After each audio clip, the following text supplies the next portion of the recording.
Muses of Mythology is a spoiler-heavy podcast. That's an understatement. We're going to discuss not just the events of this book, but the Wrightenverse as a whole, and really anything that we feel is relevant. You can find full spoiler warnings in the show notes. What is this thing? Oh, look at that. The Forbidden Riffs, the 9 most banned songs in guitar stores. We have...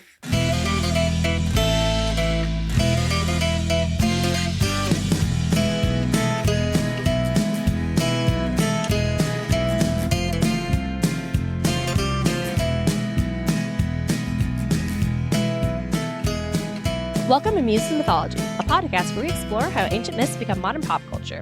This week, we continue our journey through Rick Riordan's Percy Jackson and the Olympian series with Story 58, Pan. I'm your co-host and podcasting muse, Darian Smart. Joining me is my co-host and brother, DJ. How's everybody doing today? I am DJ, and I am the muse of the wilds. And let me tell you, Rick's got it wrong and right at the same time. We are going to get all into that, but first we got to muse around the garden for a bit. Is the gardens the wild? Who's to say? It's not. It might be. We are muses. We're not technical. Stop talking. We're leaving this space now. DJ, great news. What's up? I found us a new review. Oh, really? Okay, technically I didn't find it. It was sent to us, but it's still here. A new 5-star review from Laurel Alec 2, titled, "Y'all Crack Me Up." Just started this podcast, and y'all and your guests crack me up. But one thing that makes my eye twitch, y'all keep calling Thanatos, parentheses, Thanatos, Thantos, like the MCU character. I'm gonna argue against that. I've never once said Thantos. I will also say I've probably accidentally called him Thanos, and I will admit to doing that because that sounds like something I would do. Also, the review says Thanatos. Thanatos. Okay, you pulled it up too? No, I just remember it. Oh, yeah, I said you. We're not going to argue. I will just fully admit that I've definitely said it several different ways and will probably continue to do so if I am not actively playing Hades. And I apologize for that. I will continue to say Thanatos until I die. Normally, when you mispronounce something, it doesn't bother me because everyone pronounces things differently. And let's be real, they're Greek names, so we're all probably out them wrong. But I'm on one where you say it a lot, and I had to write a review because I like your podcast enough, and I'm binging it, and want to leave 5 stars, and they always ask for reviews, so here it is. Love this. Keep being funny. Thank you so much. Thank you for still leaving us 5 stars, even though we've been driving you absolutely up the wall. Like, yeah. Amazing. Apologize. I will also apologize for the fact that I'm probably going to keep doing it. Not on purpose. This is not to slight you personally or any of our listeners. This is just the way I am as a person. My brain will just remove or add vowels and consonants to words that they just don't exist. So, but thank you. Thank you so much for leaving us a review. Honestly, it is so cool because we don't get to get a lot of feedback from every single episode, and we don't get to hear, we don't get to sit there and meet our listeners. We don't go on tour. We don't have those kind of live shows to get to meet people and hear what they think. So it is really cool when a listener takes the time, not just to listen to our show, but take more time from their day to leave us a review to let us know what they think, what they like. And I like this very specific, this one thing. I love that so much. That's just I love the show. I love hearing that. But the specific, hey, this is great. This thing makes me want to claw my eyeballs out. Yeah. Thank you so much. I like specific examples. In defense of myself as well, I've first heard Thanatos' name from Smite. And Smite says Thanatos. Well, there's a joke that it's Thanatos, and he has a toast themed skin. It's a lot of fun. That sounds great.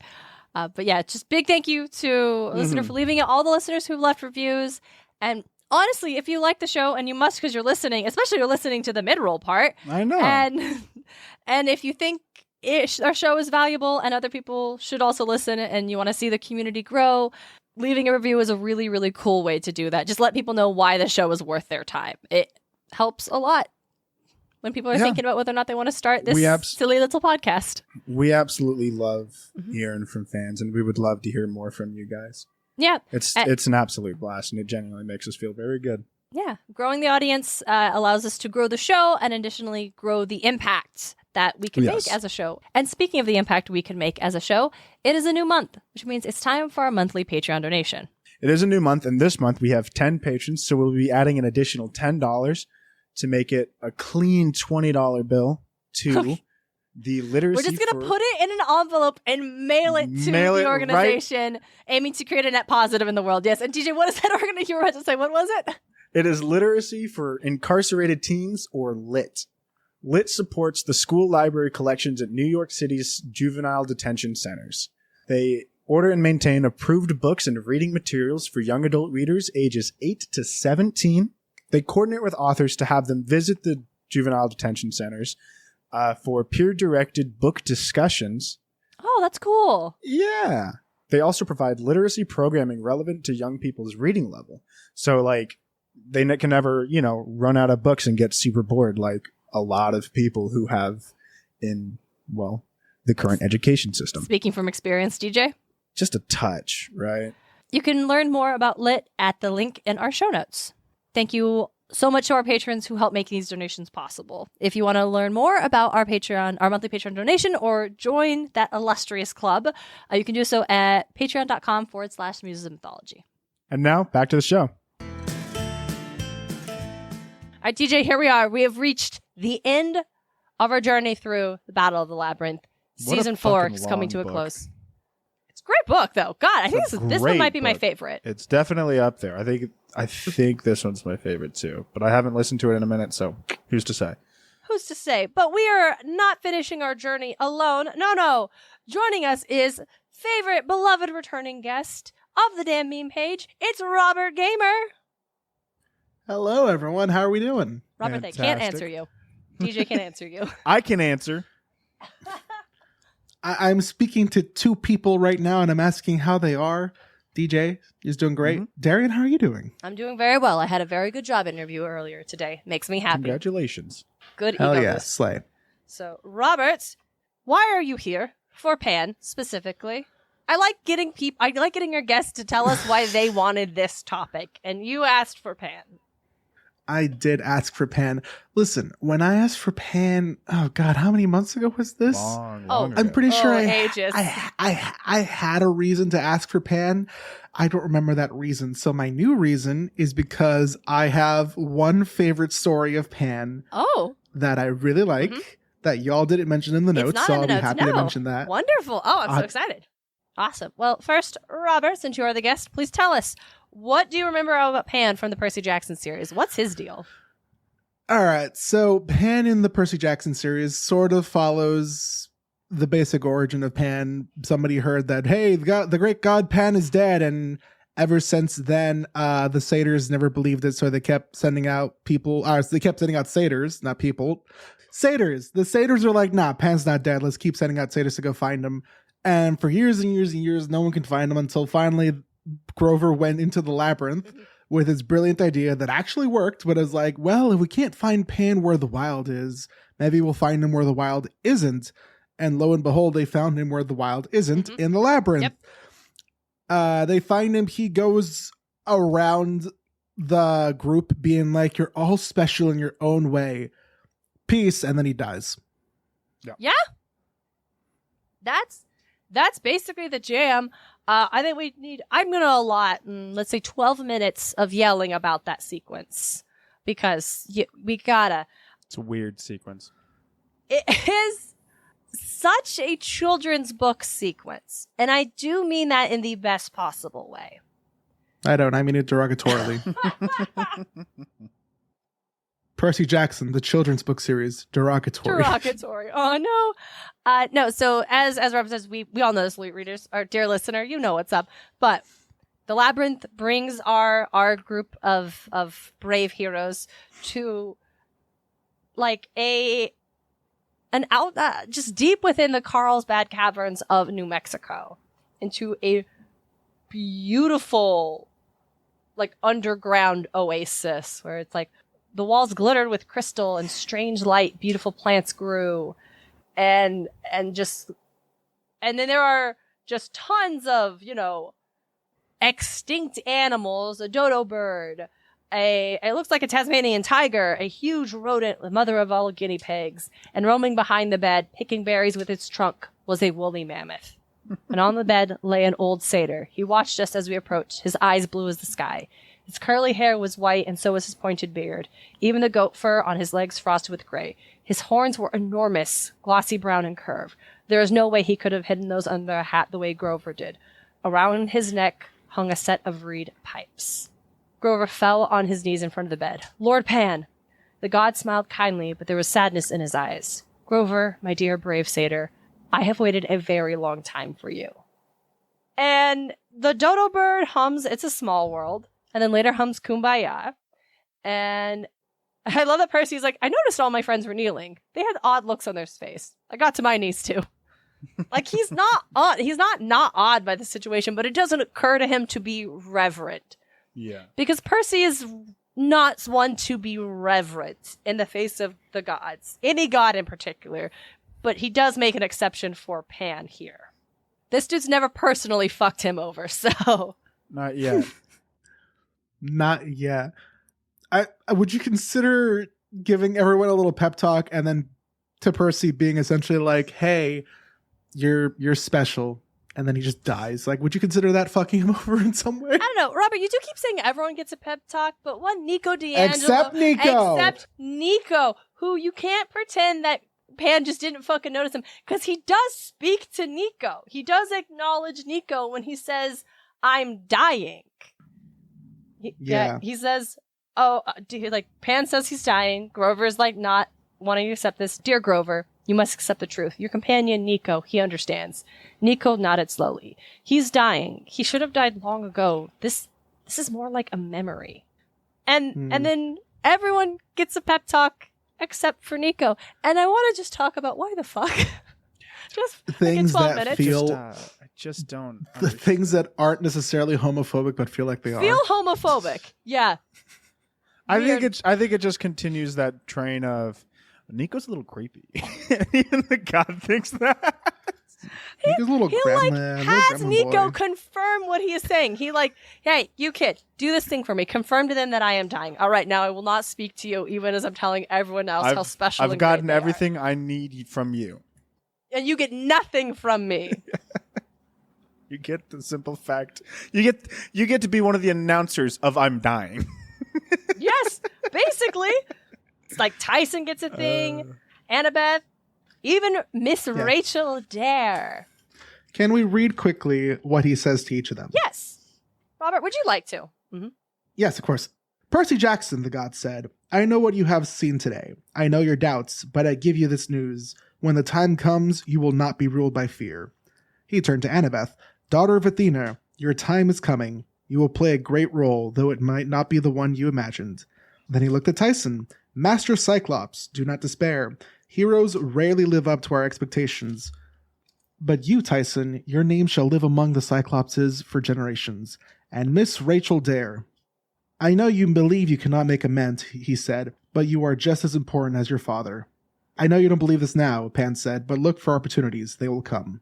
And then to Grover, he's like, my dear satyr, will you carry my message? I can't.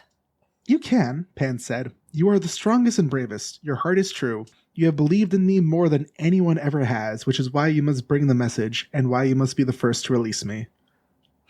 Are we continuing the passage or? No, okay. I think that's it.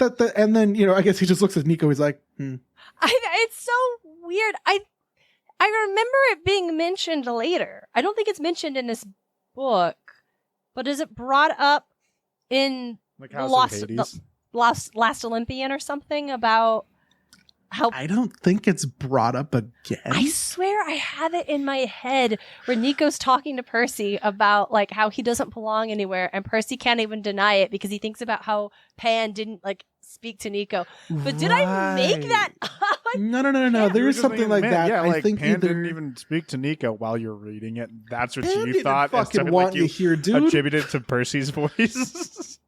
Maybe I don't know. I'm looking at it. I'm sure we'll find out flipping in the next season. In the next season, I'm flipping through real quick. So yeah, it's just Apollo goes around pep talks everyone. Mm-hmm. The only people I think he says genuinely the nicest things to are Rachel and Grover and Tyson. Percy and Annabeth, he's just both of them. He's like, yeah, you both have a destiny you need to follow. Good luck. Bye. Yeah. It's not like the nicest like advice, but it's it's something. I don't know. I can't find it. I swear to God, it's mentioned later, but I can't remember where it's at. It's not important. It doesn't matter. But yeah, maybe it's more like Pan could offer Nico like no advice. He's like, I have nothing for you, kid. Your issues are beyond my scope. So like, to be fair, the literal god of misery will meet Nico in the future, and she'll be like, "Yeah, no, you're perfection. I can't do anything worse." Yeah, he's like, "I can offer you no solace at this time. Bye. I'm not even gonna try." Well, you can offer you can't offer him any solace. Damn it! You took my joke. Heard it, and then I wasn't gonna say it, and then you two monsters. Yeah, same brain cell. 100%. I think Rick just doesn't know what to do with Nico ever. It does feel like that sometimes. Not until Tower of Nero, honestly. Tower of Nero and maybe some of Blood of Olympus. He got Nico pretty fucking good in that one.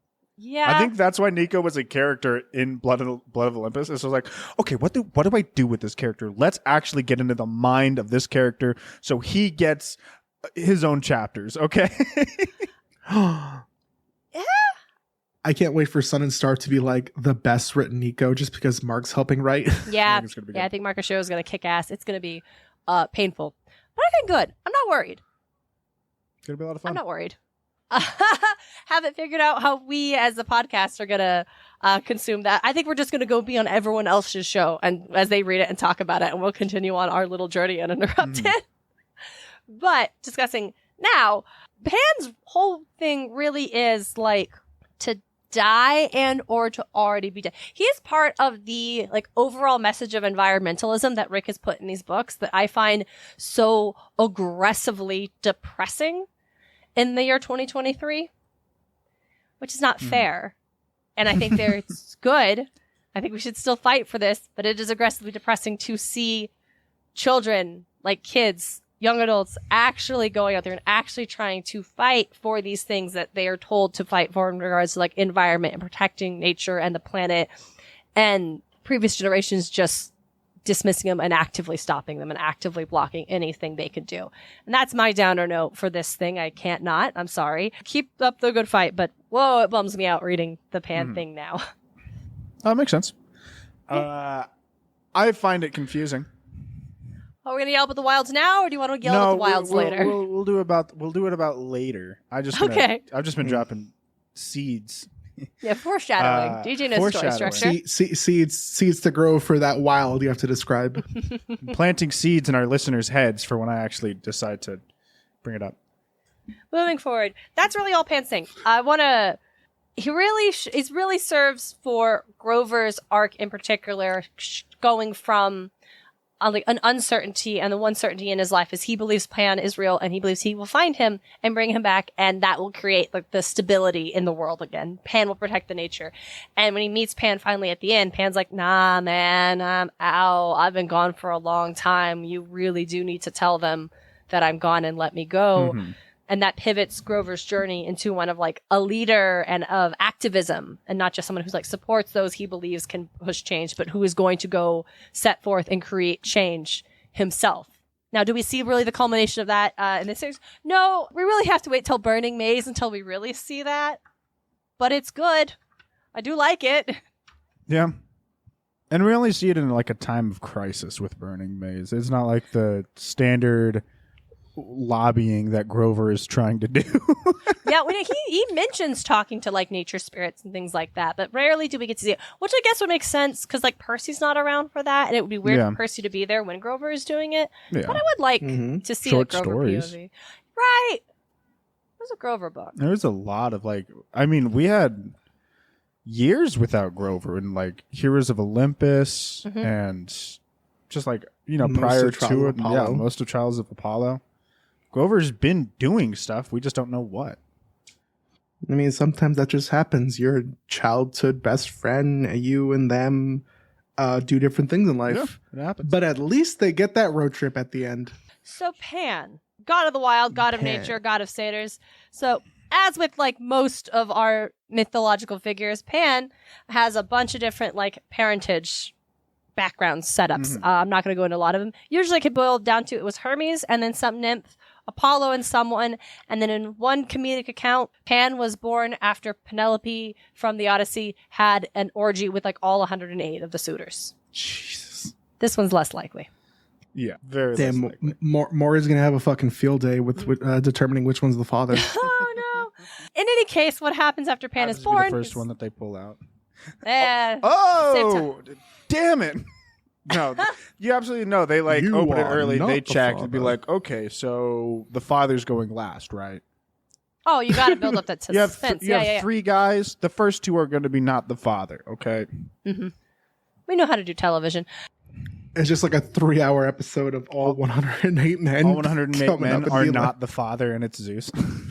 oh my god. So the basically what happens, regardless of the myth, is like Pan is born. The mother is horrified because half goat, bounces, and then the god, usually Hermes, takes him up to Olympus, and all the gods are like, cool. And then like Pan and Dionysus become best friends. That's what happens there. Understandable. Now, all these accounts, whatever version you particularly enjoy, were almost definitely added so much later because Pan is probably one of, if not the oldest of the Greek gods. Because he, like, definitely, most likely derived from a Proto-Indo-European god that massively predates what we view as Greek culture. And because there's a lot of evidence to suggest that this is a common trait among all of the nature spirits that we talk about, that they likely way predated this culture that we pull from when we're discussing these stories. Mm-hmm. Mm-hmm. And the like parentage was obviously added later because they had this figure that was folded into the religious practices, and you have all these other stories about where everyone else came from. Well, what about this guy?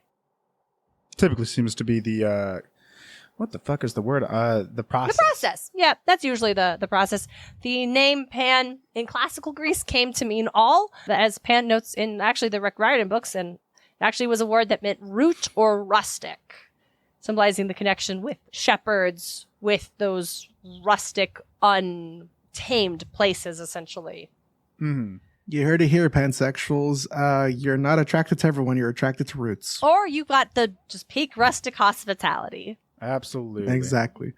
Either or. I like the idea that Pan is much older because it aligns with the idea of him giving Artemis her hunting dogs and teaching like Apollo the gift of prophecy. I like cool family, like not biological uncle, but like friend of the family Uncle Pan, like with the twins. I just find that very charming. That's just me, though. Fair. That's a lot of fun. There's also an account of Pan aiding Zeus in the fight against Typhon. Essentially, Zeus gets captured by like a dragon, some sort of beast. See, that's why they were struggling in Last Olympian. Pan wasn't there. Exactly. Exactly. He is able to use... Pan uses as we see Grover use in the Battle of Labyrinth, that panic, that battle cry, essentially, that sends their enemies running, which is something Pan actually just usually did if somebody woke him up during his midday nap. Piss off. Yeah. But did help turn the battle against the Titans this one time. I say Pan did that. This is a good time to mention just this aspect that I read about in a bunch of different places and could not get a grasp on like what it meant. And that's like the many versions of Pan, where there's this idea that Pan could separate himself into like multiple aspects of Pans. You had a bunch of Pans, or maybe sometimes they were just his son, or maybe sometimes they were just figures that were similar to Pan that later on they decided were Pan. So in that story about Pan using panic to like help Zeus in the battle against Typhon, that was actually Aegean Pan, who was essentially just all Pan, just not half human, Full just goat. full. Yeah, Robert, thank you. Full goats, and is associated with the constellation of Capricorn. Yes, Capricorn. I believe Nice. so. For reasons, and it's just this bizarre thing that I couldn't understand what it meant in the storytelling tradition, or what we are supposed to interpret it as regarding like folklore storytelling, and it just, why do we think this? Why do I identify? I don't know. I had to mention it because it drove me just up a wall, and I don't understand it. But here we are. Let's just say Pan is as Pan needs to be. I like that. Pan as you can see at this point, wasn't involved in like a lot of stories. He was kind of like one of those gods that was worshipped, had a lot of temples. Well, not like proper temples. His like sacred spaces were obviously like spaces in nature. He did have a couple temples and like shrines and what have you, but he's not like a Zeus or a Hermes or an Apollo running around and getting like tons of tails. So a lot of what we read about is various, I believe we would call them sexcapades. Yeah, probably. I wouldn't doubt it. That I just, didn't feel the need to dive into them super much because they're also all very rapey. And I don't love them, so we don't need to dive into that. Love that. That's not what the episode's about today. But Robert, I understand that you, as mentioned earlier, have a favorite Pan myth that I don't have written down. Please share. I did quickly look through the notes again in case you did mention it. As far as I can tell, you did not. Yes, you did not. It is about the time Pan and Apollo had a fucking instrument competition. Oh, yeah!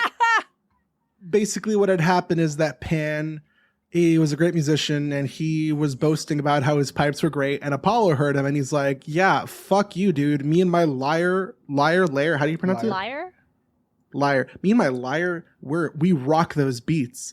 And so Pan and Apollo were like, we're gonna go to...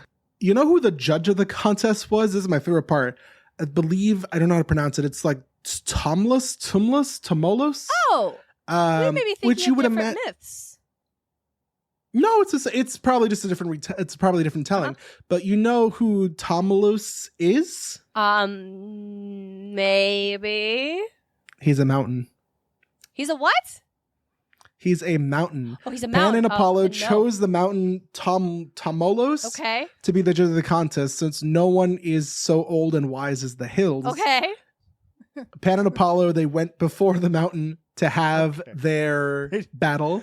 No, I know. So, this is No, let Robert finish. Imagine walking up to a fucking mountain with your bro and being like, hey, mountain, judge which one of us has the better beats. Okay, but we did discuss how there were like mountain nymphs and stuff. So like, sure, why not? Here's the thing. No, let Robert finish. Just means mound. Oh, it does? Okay, so it's like moon. Yeah. Okay. So it's just mountain. River, shit like that. Yeah. Desert. Fantastic. Actually, also, our boy Midas was there. Okay, that's also. the version I was thinking. All right. Yeah. So it is. So Midas is usually always there in some way, shape, or form. But the version of the story that I like the most is when the mountain is the judge. Yeah, I do like this. And basically they have their little, I'm just imagining like the devil went down to Georgia kind of fight. Yes. Pan goes first, busts out his pipes, starts, Robin Hooding that shit. What? Doesn't Robin Hood use reed pipes? Isn't that his thing? Robin Hood? Who am I thinking of? Not Robin Hood. Maybe. Who am I thinking of then? I don't know. There's some famous character that uses reed pipes a lot. In the Disney movie? Maybe. Or maybe I'm thinking of the Robin Hood from the Shrek movie. Oh, you know what? You may be thinking of Robin Hood from the Shrek movie. Robin Hood. Oh, man. He has a whistle that he summons his merry men. Close enough. Pan out here busting it on the reed pipes. Everyone likes it. Cool shit. And then Apollo brings out the lyre. And, with his, because he do be the god of music. So he's strumming out that lyre. He's playing, I don't know, what's like a good song that sounds great on guitar. Fuck that. He's playing Freebird. He's playing Freebird and it sounds so great. Everyone loves it. Everyone loves it. The mountain loves it. The satyrs who are watching love it. You know who doesn't love it? Midas. And so Apollo goes up to Midas and he's like, hey, since you're such an ass and you don't like my music, let me give you donkey ears. Oh, shit. Oh, no. Robert has donkey ears. Well, Pikachu ears, but... And that's the end of that story. I just really like that myth a lot. I was familiar with the Midas aspect. I was not familiar with they asked a mountain to be the judge aspect, and I also find it very delightful. That's a lot of fun. Sometimes you just got to ask the mountain to be a judge. It's an impartial judge. Who's the mountain going to side with? Apollo, apparently. Well, Apollo played Freebird, so. All right, so this is Wonderwall. He'd easily. No. That's better. Wonderwall, Apollo would absolutely be like, Stairway to Heaven. Everybody would hear those start and be like, one, get the fuck out of here, dude. What the fuck are you doing? Those are like easy intro. We've heard this shit 1,000 times in any other liar contest. What? Get out of here. I have one more thing before we go into our inevitable conversation regarding the wilds. And it is the element of the really what I think is like probably the central focus of Rick Riordan's portrayal of Pan. And it is the great god Pan is dead. Now, do either of you two know anything about this outside of what is said in the book? Or any thoughts about what this is? Okay. Any ideas, guesses?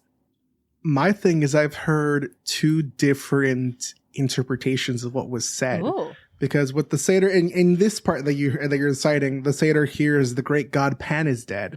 There have been many stories I've heard where they just shorten it to Pan is dead. Tell them Pan is dead. Mm-hmm. And that's sort of like, and there was one story, I was trying to find it when I was looking up stuff for this episode.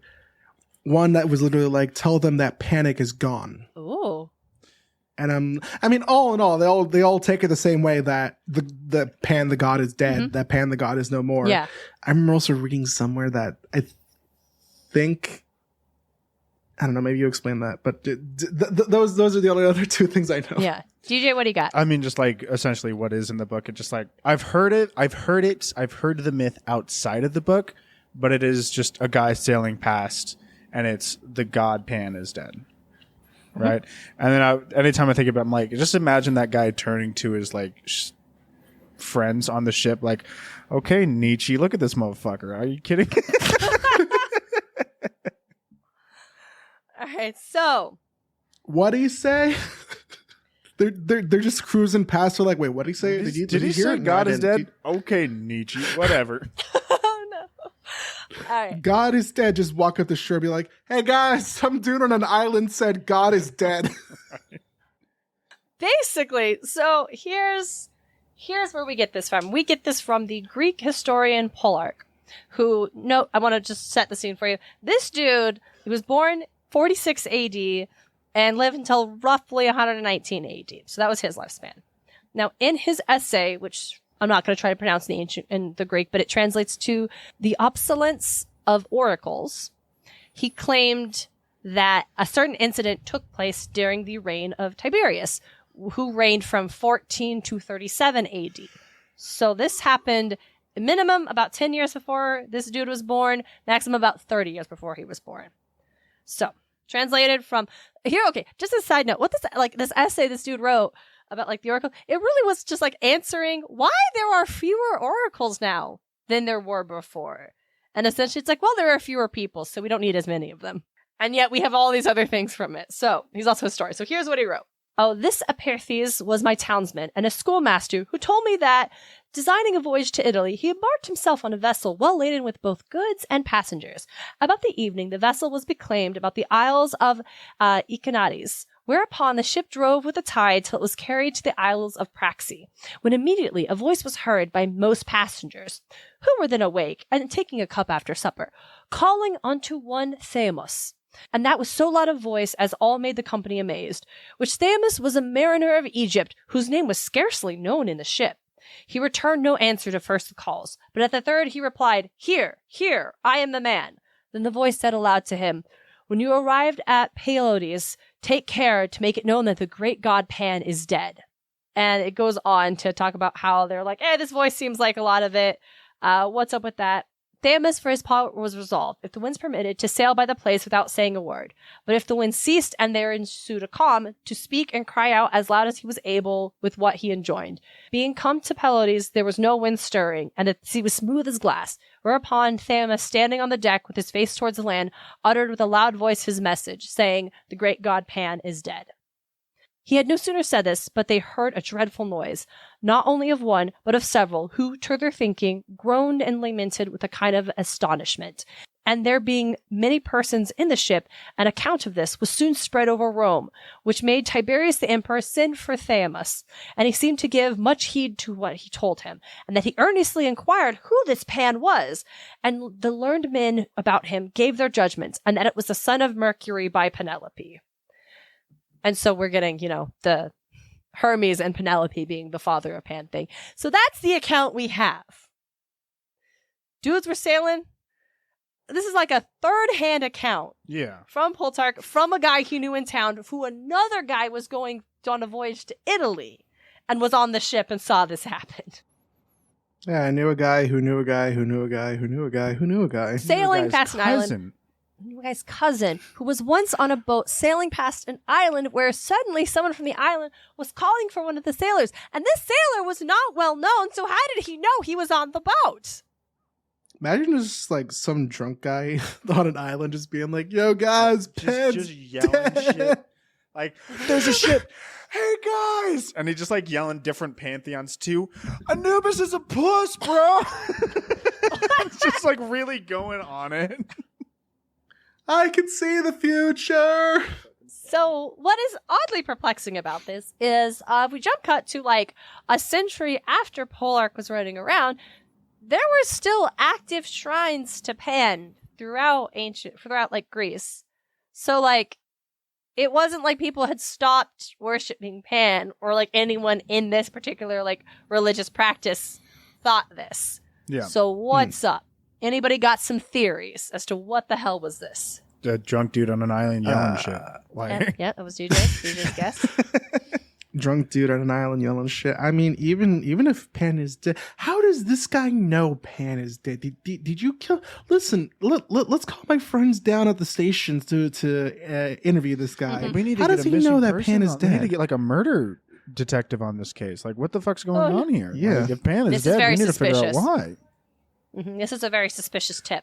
So throughout the years, or throughout the centuries, I should say, there have been a lot of like, what was this all about? Like the Christians had a field day with it and absolutely claimed that, well, Pan means all. So it really meant it was a pun saying like all demons are dead. Okay. Oh, Christianity, you silly, silly noodle. In the 19th century, a woman named Anne Catherine Emmerich said that the great Pan was actually a demonic epithet for Jesus Christ. And that Theumas was a watchman in the port of Nicaea who was like one of the people who like, at the time of like, the events surrounding Christ's death and then was commissioned to spread the world and which was labeled like they gave a telephone. They labeled completely lost the message. I'm just mentioning this because this one lady is the only one that ever had this theory. This came from no one else, just her. I've been around the Bible a couple of times. Maybe not sat down and read it. I ain't never heard, even like outside of, I've never heard of Jesus referred to as Pan. As a matter of fact, I've only ever heard of Pan used for demonic things within Christianity.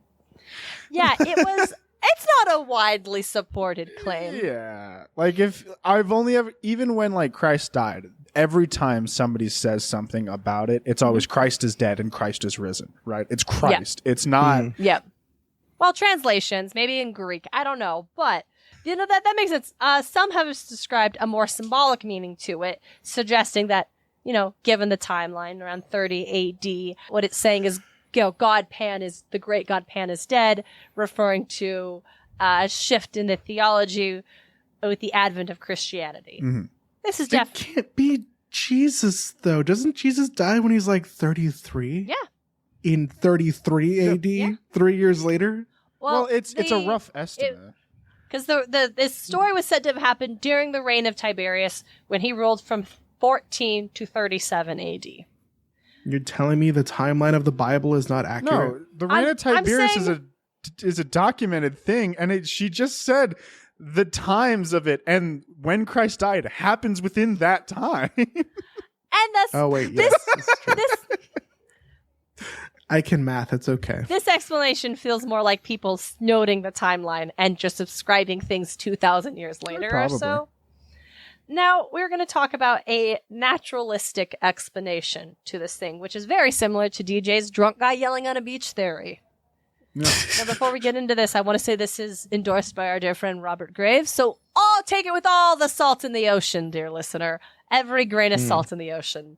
When we say that too much salt. That's too much salt. But it's as much you need when you have ideas from Graves. So the idea is that what the sailors actually heard were the worshippers of a god, Tamuzu, and their chants, "All great Tamuzu is dead." Now, who is this guy? So we're going to skip over to Mesopotamia for a hot second. How do you fucking confuse Tamuzu for Pan? Well, I'll get to that. Tamuzu was so young, he died. Sorry, Tammuz, not Tamuzu. Oh, Sorry. okay. That's like my Tamuzu. brain. Tamuzu sounds so much sounds so much is fun. a little closer. At the very least, there's an ass sound in there. Okay. Yeah. So Tammuz. I'm sorry, my brain adds letters where there aren't. So this is a Mesopotamian god of shepherds, who's also associated with fertility and the rebirth of spring. Mm-hmm. Ooh. Essentially, he would die and then come back with spring resurrection. So it wouldn't be absolutely unusual for worshippers to have celebration or mourning at the time of this god's death, because the resurrection is Probably like summer or fall, depending on when places, ancient in fact, civilizations. In fact, this dude is name dropped in the Bible in Ezekiel 8:14. So he brought me to the door of the north gate of the Lord's house, and to my dismay, women were sitting there weeping for Tammuz. This dude was not happy that the Israelite women were participating in pagan practices. Yeah. Weeping. Oof. So. Me and the homies hate paganism. So essentially, what these sailors overheard was the worship of a god that they would not have been familiar with, mistaking it for the Egypt name Thamus, and then misinterpreted it by way of storytelling, and eventually we get Pan is dead, a message to Thamus. Or it's just a fairy tale. Yeah. Give me a mix of all of it. Mm-hmm. William Hansen, who is a professor of classic studies and folklore, did demonstrate how this story is really, really similar to other stories throughout folklore traditions that are titled "A Fairy Sends a Message."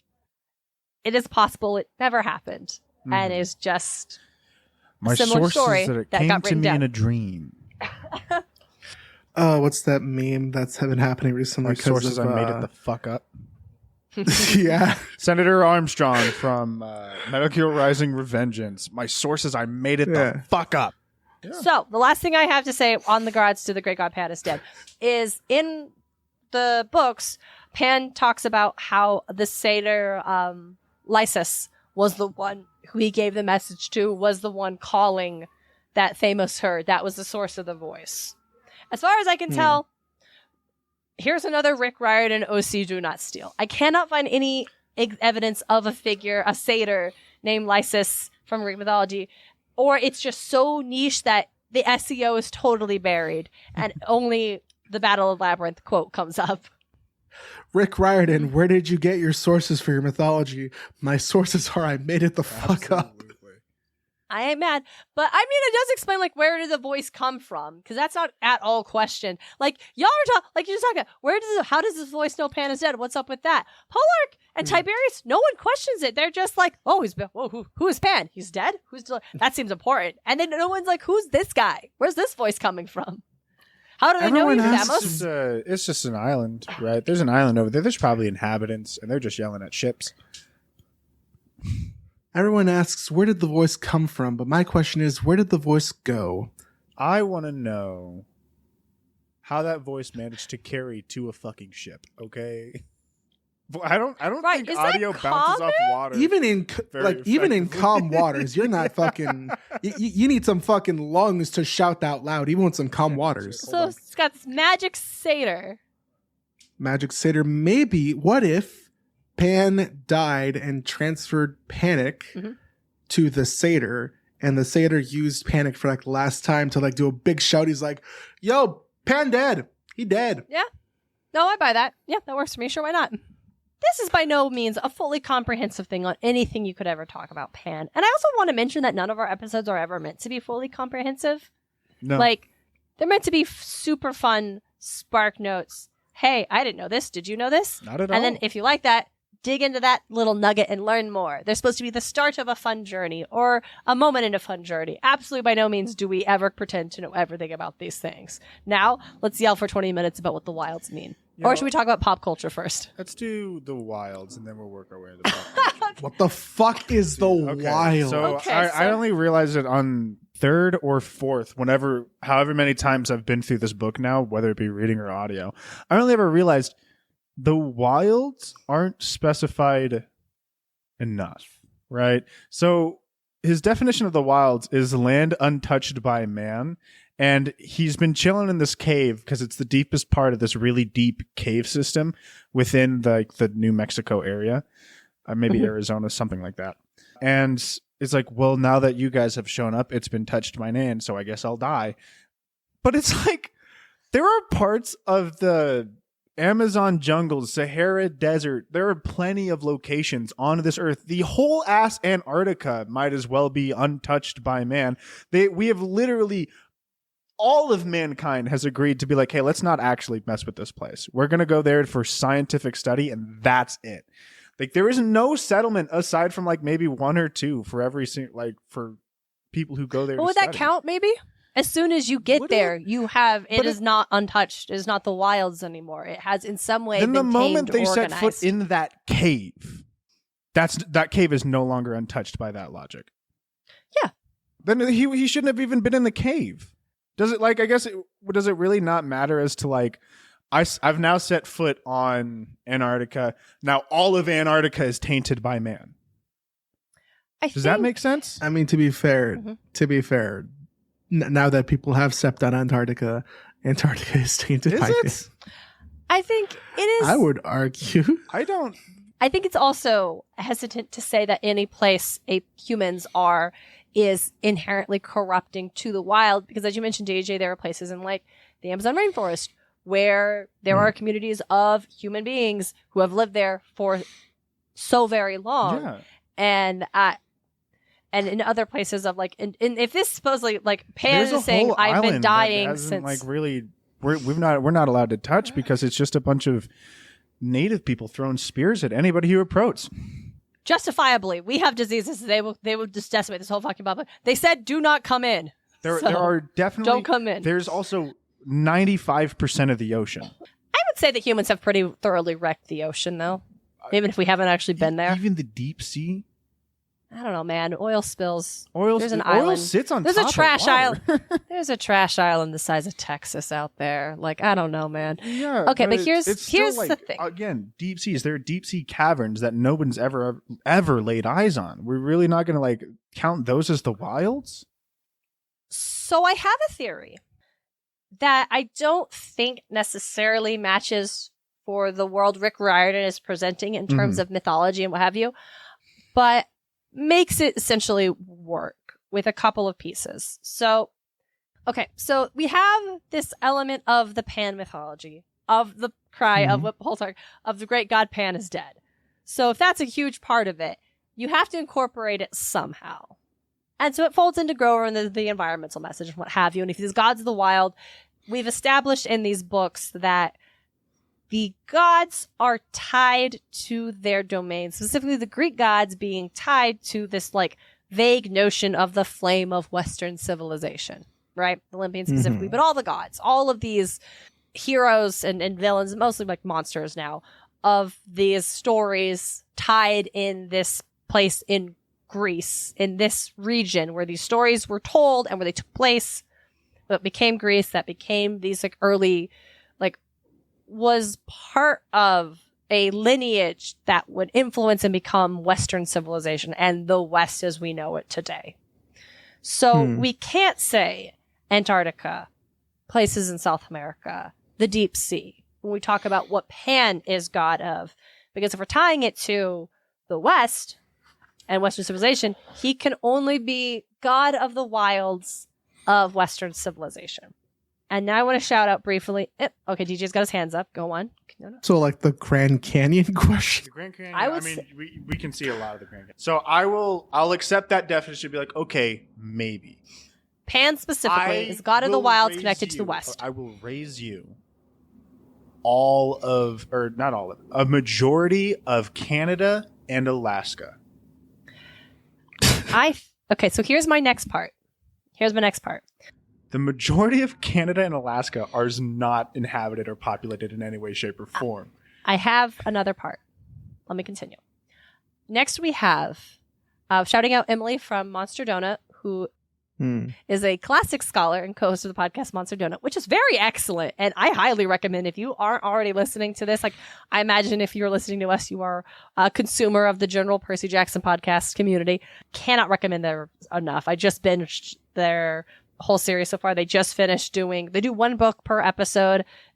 Anyway, I can't right now, but very good. And what I did not know that I learned from listening to Emily and Phoebe talk is that the culture we recognize as like the Greeks that we get these stories from was not the first people that lived in this area. They are actually not the indigenous people of this area that became Greece.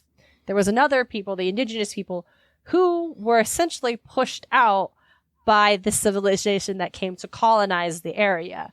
And these are the people that that archaeological evidence suggests were the original folks who worshipped Pan at these like ancient springs and stuff.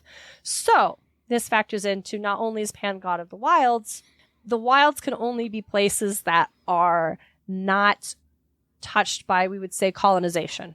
And so when you go to West and Western civilization expanding, there is not a single place in the West that has not been touched or constructed or overhauled by the impact of colonization. When we had the indigenous folks who lived in these areas in what we would say like the wilds, and I'm hesitant to be like, that lived in like harmony with nature. Like I don't want to touch, like that's not what I'm going for here, but had systems in their civilizations, in their cultures that were in response to their world around them rather than what Western civilization does, which is structure that to serve needs, find resources, tame the wilds, essentially.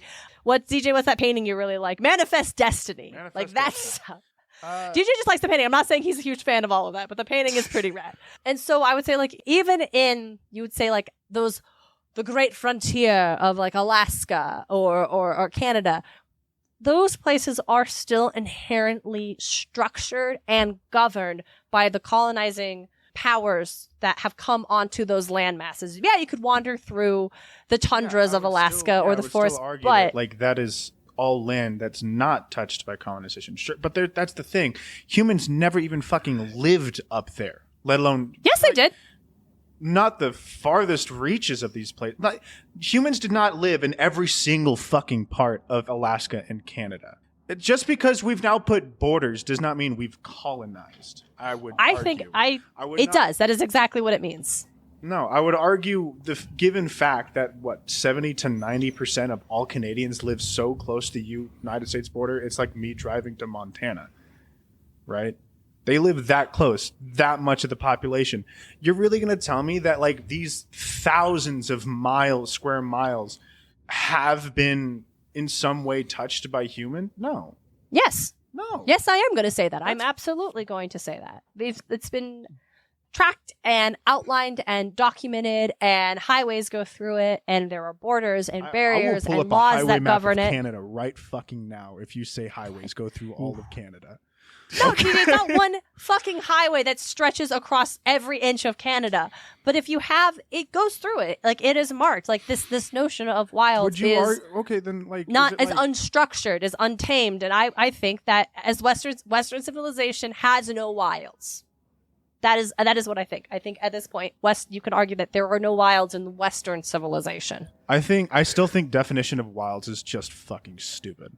Trying to define I agree with this you. Shit is so annoying and vague, unclear, unstructured, just whatever. Pandering? I don't think pandering is the right words out word. here that I just pandering. Yeah, like it's this way that we're trying to define it is. But we have to define it because that's what we're doing here. The thing is, how do you define the wilds? How do we make this work? This is how I think it works. I agree that the wilds seem vague, but I also think that at the core, there are no wilds. Robert, what do you think? You're the guest here. We've drugged you. You have been drugged. You drugged me? Oh no, I've been drugged. I've been drugged with the good wild. No, that good wilds. The good wild. Listen, if we're going by the wild is based off Western civilization wild, yeah, there's no wild left. Thing I will agree, yeah, sure, but I still there are still parts that the West has not touched. Okay, even if you haven't had people step on certain spots, just the fact no, because in the book he says this is the only place not touched by man, but it's a cave in America. But it's also here's the thing. I don't think it is. They say they're in the Carlsbad Caverns. I don't think they are. I think we've walked into a magic little pocket pan dimension with fucking crystals and moss and a woolly mammoth and a dodo bird and a Tasmanian tiger. And that needs to be specified, and they don't need to specify the Carlsbad Canyons in New Mexico. Well, that's how we get the connection of Grover getting the gift from Pan the year before. It was this closest place. Yeah, no, it's nonsense. I agree with that. It's completely in the book. It's wacky nonsense. Wacky. We can Robert was talking. I'm sorry, but I'm just come on. I'm just let Robert finish. If it's based off of Western civilization in the wild, I kind of do side with Darian that the majority of the wild in Western civilization has pretty much been touched and fucked up by man. I don't think Pan being this is the last place to be untouched by man. I don't think he means that in a literal sense of no one has stepped foot in this cave in thousands of years. I think it's more of a man's influence and man's pollution has not touched this cave. That I agree with. Yeah, I think it is more the influence of humanity and the taming of the wilds has not reached this place yet because he created it. DJ has his hand up. Then I would argue that Pan is never coming back and Grover's on a fucking goose chase. Yeah. No, DJ, after this, Grover he's not trying to bring Pan back. He is. What are you talking about? No, he's not. This is how we bring Pan back. His whole goal is to save the wilds to bring that's a Pan metaphor. Back. That's a metaphor. He means that's metaphorical. You cannot doesn't mean he's actually bringing when Pan there's back. literally Pan and he died and that's how it reads. Grover's not trying to use. Grover's not trying to use monster for war. 10 to 15 years. Whenever I read, I think that's you misunderstanding what Grover means. I was the target demographic at age. So was I. Pan is the whole point of what Grover's doing is to try to bring Pan back, and all of the satyrs do that too. No, he's not. Yes. What? Okay. No, he's not actually trying to bring Pan back. Then he needs to say that needs to be specified for kids. And I was a kid, and now I've brought that into adulthood. Hey, I found I was a kid and I also brought mine. Okay, I found the thing where Nico says that he wasn't welcomed by Pan. It's literally page 344 of the first edition of the American version of the book. He's talking about how he doesn't belong at camp, how he's not staying. And Percy's like, it's too dangerous. You need to train. I train with the dead, he said flatly. This camp isn't for me. There's a reason they didn't put a camp to Hades here, Percy. He's not welcome any more than he is on Olympus. I don't belong. I have to go. I wanted to argue, but part of me knew he was right. I didn't like it, but Nico would have to find his own dark way. I remember in Pan's cave how the wild god had addressed each one of us individually. Except Nico. What the fuck is that? Okay, what? so then it was like an actual choice. Nico's gotta go his own way. DJ, I think you're... What about us? What about everything we've been through? What about us? DJ, I do genuinely think you're right on the whole. Rick just really didn't know what the fuck he was supposed to do with Nico DiAngelo. I actually 100% think that Nico wasn't gay until maybe Mark. Yeah, no, I think so too. I think that came later. But I don't think that's a bad thing. I think you can learn about your characters as you're writing them and realize, oh, I didn't know this about you. He started to nail Nico down more when he when it came out, right? They started to okay, that now there's a fucking character here other than people saying he's creepy when he's not. Yeah, we went off on that Seaweed Raid episode we were on. Or that was Friends. We were on Best Damn Camp, and we were like, he's not creepy. He doesn't do anything that's creepy. He's just tired and he's quiet. Creepy, he's not a creepy. And I don't even think he's creepy. I think he's just all goth. He's goth. Well, at the time, goth was creepy and hot, but that's beside the point. Referring back to our Scary Sexa and Pusa episode from the top of the fucking season, DJ. Yeah. Wow, what a callback. God, that was at the start of this season. I thought that was so long ago, actually. I thought that was like early. That was so long ago. I thought that was podcast of Poseidon era.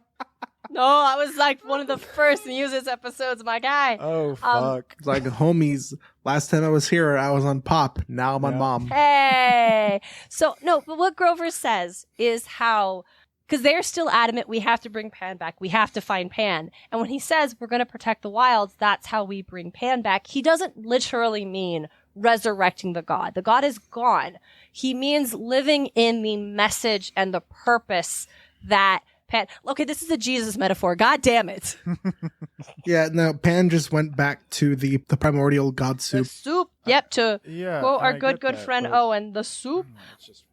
But I think that's what it is, DJ. I think it's not. I disagree, but I understand where you're coming from. You literally agree with me earlier. No, okay, that it's sorry. poorly defined. Oh, sorry. I thought you were talking about whether or not Grover actually literally meant bringing Pan back. The wilds are, in fact, a concept that is poorly defined in this series, and I think that's by design. I don't think Rick sat down and was like, I need a definition of the wilds, because the story he's telling, a la Grover and Pan, and what they present in this message of environmentalism, you don't really need that for that. Yeah. For the learning of you cannot look at the previous generations. You cannot look at your heroes to save you, which is really what Battle of the Labyrinth is about. It's like each of these characters, like Tyson and Grover and even like Annabeth, each of them in that book meets their heroes and have to acknowledge that their hero cannot save them. Like Briars and Daedalus and Pan, they cannot save them. They have to save themselves. Subsequently, while they know that their saviors can't save them, they also know they can't save their saviors or their heroes. That's a true one too. Like Tyson did save his hero. He inspired him, but he could not get him to come with. Oh, yes, that's true, because there are elements of that, and so Tyson gets that, but so Grover is not able to physically bring Pan back because he can't. Pan is gone. But he can still live the message. The reason he believed in Pan so much is because Grover believes that these places are valuable, that they should be saved, that they can be saved. Now he just needs to recognize that his hero is not going to be the one to save them. He must save them himself. And I think that's... Redwoods aren't touched by man all too much. Okay, we literally filmed the fucking Star Wars movies in the Redwoods, DJ. Come at me again. I don't think it's necessary for them to define what wilds mean for the message of the book, but if we're going to talk about what happened to Pan and what the wilds mean, then it is wonky, and I agree with that. It is wonky nonsense, and we have to come up with our own definitions. Does anybody have an example of Pan in pop culture that they want to talk about? So I actually, while we were talking before the recording, I decided to watch Playful Pan from the Silly Symphonies. I wasn't prepared for Silly Symphonies to come out of your mouth. You weren't prepared? Yeah. I went to Pan and Popular Culture, as I tend to do, and I was going through, and I'm like, I don't recognize any of these video games. I mean, I recognize them, but I've never played them, right? Yeah. So I'm like, well, what else is there? And then the first one is actually Playful Pan, Silly Symphonies cartoon from 1930. How's that, DJ? It's actually, and then like, I was watching it, and I was just like, kind of having a good time, because as I'm doing it, they're obviously being in the 1930s and just like a symphony thing, they're matching movements and things to the sound. It just made me think of like different rhythm games, and it's just about like, it's a satyr and he's roaming through just like nature, playing a little pan flute. Like it's a two thing flute. I don't remember what those are called. Reed pipes. Pan pipes. Yeah. So it's the one from because it's two. Right. And he's not playing it like this. He's playing it like that. Oh, yeah. I have no idea. And yeah, he's playing. Yeah. So it's, I don't remember what it's called, but it has a name. And I've encountered it before in fact, Go the Distance, the Twisted Tale. Oh, yeah. It was a 2-barrel flute. But he's playing Is that what Meg played? Yep. Oh, yeah. So he's just having a good time playing along with like fishes and flowers. And then like we get in like a nice sequence of just like the whole forest going on. And then fire shows up and starts just burning shit. And it's little fire, like just flames that are going around lighting shit on fire. Trees that are trying to put themselves out. They fail to do so, so they fall over.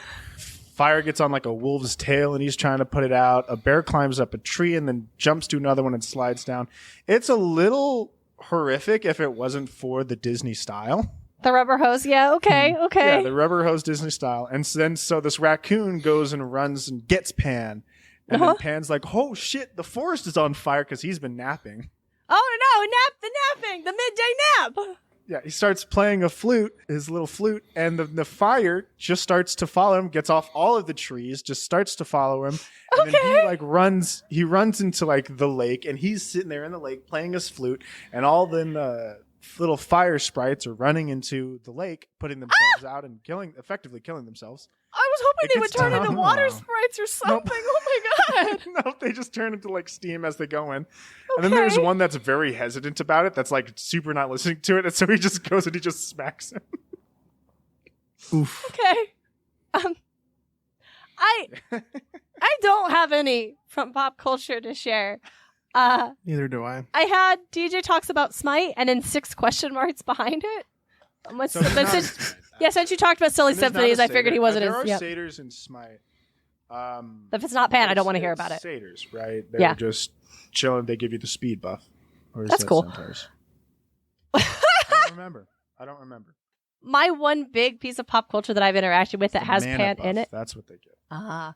Is the Adventure Zone podcast. Because the dwarf Merle Highchurch, played by Clint McElroy, he is a cleric. Clint selected Pan to be his god's patron, his character's patron, because it was the one he could remember. And sometimes they deal with Pan. And it's funny because it's a D&D actual play podcast. So what it really is the DM Griffin just trying to figure out how do you be a god when all of a sudden your player has cast a spell that lets him talk to the god and you weren't prepared to channel this kind of energy.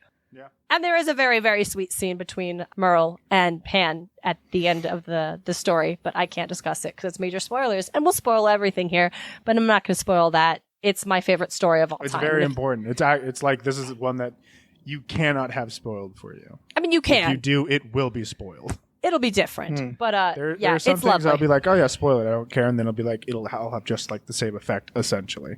But sometimes it's like there's some things that I'm like, don't talk about the end of Adventure Zone.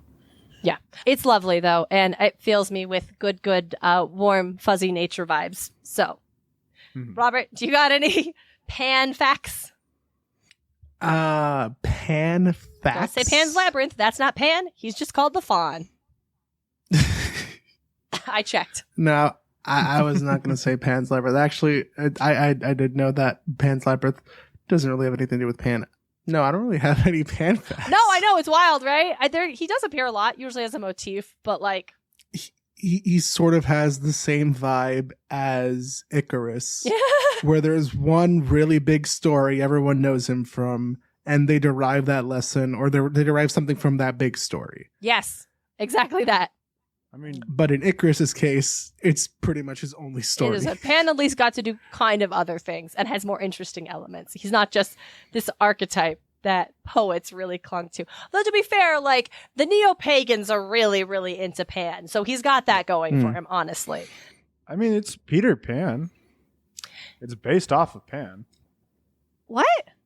Peter Pan is loosely. Loosely, sure, but he still is, right? And that's a big thing. Yeah. I don't think Peter Pan symbolizes the wilds. More so, he symbolizes eternal youth. I mean, I'm sure Neverland symbolizes the wilds. It absolutely does not symbolize the wilds. They're fucking. But Neverland has been touched by man, so it is not the wild. I think we need to skip this episode. I think we need to get out of here. Robert, thank you for joining us for the last. The Lawnmower Man, Pan, and that. Remember? We've talked about Lawnmower Man. We've mentioned Lawnmower. I figured I'd bring it up. No, that's fair. Robert, please tell our listeners where they can find you on the internet. Well, if you want to find me on the internet, I am the damn meme page, damn spelled DAM, on Instagram, Twitter, and TikTok. TikTok might be dead in the water at some point in the future, and Twitter has been a shitstorm for ages. And Instagram is owned by Facebook, so that's also a shitstorm. But I'm on all three. And if you want to hear me on the podcasting world, I am a part of a Once Upon a Time rewatch podcast. It's called Entering Storybrooke. Darian and I are co-hosts on that. Yeah. And if you want to just listen to some me and Darian and I co-host a Kim Possible podcast called That's a Sitch. Yeah. I also, at the time this drops, I will have a couple of episodes out of a Heartstopper / Alice Oseman podcast. I'm so excited. It's called the True Room Book Club Podcast, where me and... Has Meg been on this show? Yes, Meg has been on the show. They were on when we talked about Hera. Yes. Right, yeah, there we go. Where me and former guest Meg Peterson will be talking about anything that Alice Oseman has ever written or drawn or said or done, because we obsess over Heartstopper. I'm so excited to finally read and watch Heartstopper and then listen to y'all just lose your minds. It's going to be really fun. Links to all of those. We spoil the shit out of it, so I would recommend reading and watching everything first. Yeah, that's a game plan. Links to all of those will obviously be in the show notes. As we said, now for some last end-of-season housekeeping. Robert, I hope you'll bear with us for a moment. Dear listener, as we have said, this is the end of season 4. You may be asking, hey, but what about Kronos? And I'm going to say, well, about 8 months ago, we thought it'd be cool for Kronos to be the start of season 5. Now, I don't remember why we thought that, but we're really going to commit to that plan. So that's what we'll get that episode with the Titans come season 5. Now, when is season 5 coming? Because listener, if you've been with us for a while, you will be familiar with the in-between book hiatus. Yep. It's going to be a longer one. We'll be back on Tuesday, July 18th. And dear listener, we do hope you will please bear with us. We know that's a bit of a long one. If you are a listener if you support us on Patreon, you will still be getting all of your bonus content. We will continue to post those as scheduled. Still get your 2 bonus episodes a month. We'll get the remix episodes out. Quarterly Muses Movie Night, where we just talk about whatever movie. I believe the next one is definitely going to be Into the Spider-Verse, because at the end of the next quarter, fucking new Spider-Verse movie comes out. I'm so excited. It's going to be a lot of fun. Very excited for it. Please check us out. We'd love to see you over on our Patreon. Now, it is a longer hiatus than usual. So if you really miss us, hit us up on Patreon, and we'll have new content for you as scheduled, or re-listen to some old episodes. Why is it so long? Okay, it's time for the announcement. We've been hinting at it for a while. DJ, tell them, why is this hiatus going to be longer than our previous ones? This hiatus is going to be longer because we got to prep. We're doing weekly episodes now. We are coming back with weekly episodes on the main feed. That is the goal. Every Tuesday, new Muse Mythology for you. It has absolutely nothing to do with the fact that this season took so long. No, it didn't have us looking back. I think, wow, 3 years, we've covered 4 books, huh? And everyone else is jumping in to talk about Sun and the Star. Okay. Hey. No, it is something I wanted to do from the jump, but with our various schedules and being new to podcasting, we had to figure out the motion, the swing into what that was going to look like. If we could do it, I'm confident we can. And we want to be able to maintain that. We don't want to put out 3 episodes in a row and then be gone for 2 months because we got burned out or fell. So we want to have a lot of time to get that buffer to record those episodes. So when we need to take weeks off unexpectedly, we can still be out there consistent for you, our listeners. Yes. We want to be there when you expect us. Now, in the meantime, we do have a couple of main feed bonus episodes that we are planning on dropping. A couple of episodes about us talking about those short stories that exist in these books that we've never discussed, that DJ has never read. Never read them. That are very important for things. So we're going to get episodes about that. Now, when are those coming out? We don't know. Sometime between today, April 11th, and July 18th. So don't unsubscribe. There will be presents for you, we promise. And we are just really excited to make this big jump. We shifted at the beginning of the season from old podcast and decided to Muses of Mythology, embracing this identity we've been building as a show for the last few years. And this is us getting to be weekly is really a big goal of what kind of podcast we want to be, what kind of show we want to be delivering to you, our wonderful listeners who make this whole thing possible. Like, we're not just talking in the void. We know you're there, and we want to be able to give you something that is the absolute, like, the culmination of the vision of the show that we want it to be. So I know Summer is going to be, it's a lot to ask, but please hang out. Please wait for us. We will be back with everything we can give you, the very best of what we can do for you. Absolutely. And we are very excited to move into the future with this new jump. It's going to be a lot of fun. And thank you guys so much for joining us. Thanks so much for joining us. Robert, we love having you. It's been an absolute delight as always. Thank you for having me. And listeners, if you, like I said, if you really miss us, we'll be on Patreon, patreon.com/Muses of Mythology. I will use my meme powers to keep you relevant. Robert, yes, the best. I'm sure we'll be on lots of other shows that'll be airing throughout the time. Make sure you're, honestly, I should get better about posting when we're on other people's shows and supporting them that way. Also, you should follow Robert on the Damn Me page because they'll post whenever anyone does anything always, and it's the best way to know what's going on. Oh God, I can't be a reliable news source. I'm too tired. No, that's I'm too true. sleepy. That's true. No pressure. No pressure on Robert. They can tell you cool things, but no pressure on Robert. It's all up to you.